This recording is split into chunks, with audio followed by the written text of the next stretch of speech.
Welcome back to another SCP reading, dear researchers. Today we're going to be reading SCP-421, Shoal of Driftwood.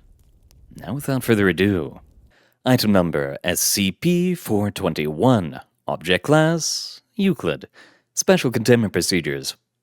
SCP-421 is contained near Sector 28 by means of a steel anti-submarine net positioned across the mouth of the bay found at north and west. The net is to be examined for damage weekly by Sector 28 staff or immediately upon observation of abnormal behavior of SCP-421. Civilian shipping should be prevented from entering the bay. Nautical charts have been altered to indicate the presence of subsurface rocks dangerous to vessels throughout the area.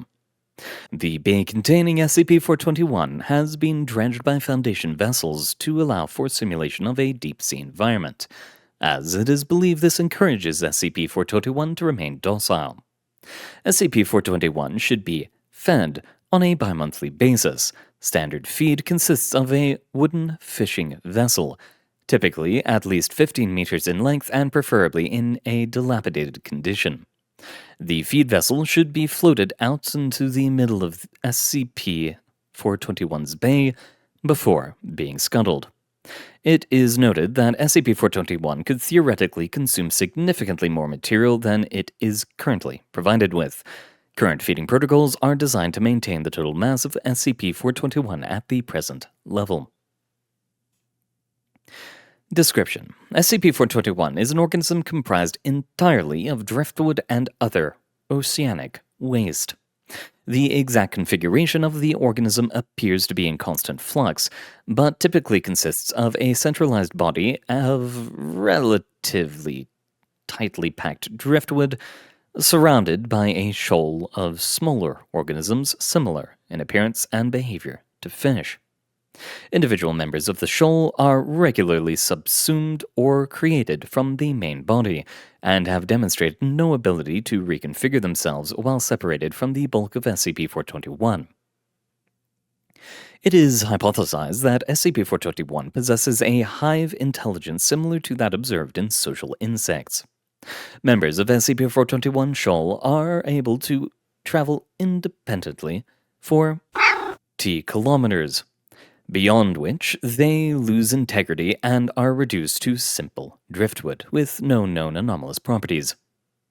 Though typically docile, SCP-421 requires a regular supply of fresh wood to maintain its mass. The role of the shoal appears to be to locate suitable material and transport it to the main body, within which it rapidly becomes indistinguishable from the wider mass of driftwood. Sources of this would vary. SCP-421 has become indistinguishable from the wider mass of driftwood. Sources of this would vary. SCP-421 has been observed harvesting wood from shipwrecks and collecting material floating at the ocean's surface. SCP-421 has also been recorded assaulting ships, with the shoal typically ramming against a single point below the waterline until the target capsizes, before stripping the vessel of all wooden components within reach. SCP-421 was first encountered in the 1970s following the unexplained destruction of a yacht owned by survivors reported sailing through an unexpected mass of driftwood that appeared to be moving against the prevailing current. Soon after initial contact with the mass, the yacht was hauled and rapidly began to sink. Reports that the driftwood appeared to be dragging parts of the yacht beneath the surface were dismissed by local investigators but attracted the attention of the Foundation, who assumed responsibility for the case. An extensive underwater survey eventually found some traces of the wreck of the yacht. An estimated 80% of the vessel's wooden structure was missing. Sporadic reports of similar incidents continued throughout the next 2 decades, during which time SCP-421 is believed to have been responsible for the loss of vessels a year. SCP-421 was captured in the 1990s and moved to its current containment location. Since this date, reports of events similar to its attacks have been recorded. It is speculated that at least one more wild shoal still exists.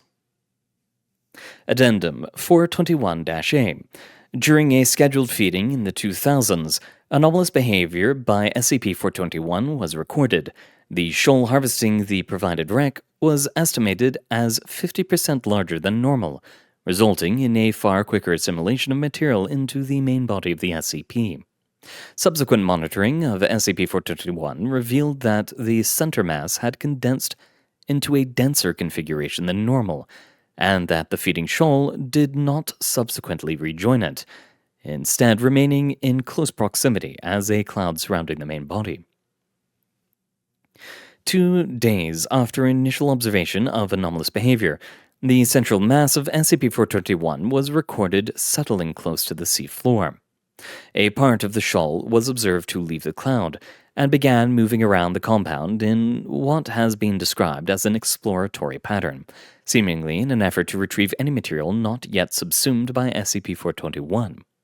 Though it had decreased in density since the feeding, ultrasound monitoring of the main body appeared to indicate the formation of a solid structure within it, distinguishable from the standard mass of SCP-421 as not being in constant motion.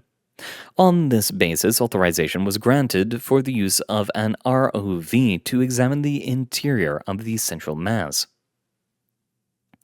Upon deployment of the ROV, the SCP-421 shoal appeared to become agitated. The ROV was able to successfully penetrate the outer cloud surrounding the main body of SCP-421. Contact was lost soon after. The wreckage of the ROV was subsequently drawn into the central mass of SCP-421. This is believed to be the first time SCP-421 has damaged a non-wooden vessel. Investigation is ongoing. A living shoal of sunk sea ships. Interesting. Fair enough. I do wonder how it would have evolved. But I guess that's for the researchers to figure out, so good luck out there, everyone. I hope someone can figure out how exactly this came to be. But until then, thank you very much for coming, dear researchers. It has been an honor reading for you. Good luck out there, and I hope to see you all next time. Apologies for the tardiness.